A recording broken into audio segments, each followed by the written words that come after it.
How to remove games from continue playing on Roblox. Hi guys, welcome back to our channel. Today in this video, I'll address your questions about removing games from the continue playing section on Roblox. So I'll explain whether it's possible and why. So when you first open your Roblox on any device, that is PC, mobile or console, you will see the continue tab. This displays the games you've recently played, making it easy to jump back in.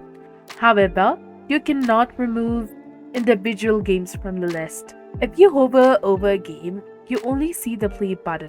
Clicking it takes you to the games page, but there is no option to remove it. Right clicking does not do anything either.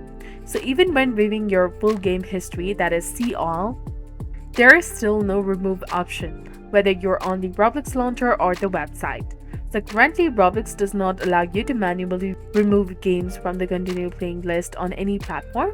The only way to remove a game is to play other games. Eventually, the game you want to remove will be pushed off the list as newer games take its place. For example, if you want to remove the Barbie Dream House Tycoon, that is the last game in this list, I will have to play enough other games for it to disappear from the continue tab. The goal of this video is to clarify that directly removing games from the continue playing section is not possible on Roblox due to the Roblox limitations. While it's unfortunate, there is no workaround, and if this video has helped you and you have found it informative, do not forget to like, comment, share, and subscribe to our channel for more amazing tips and tutorials. Thanks for watching. See you in the next one.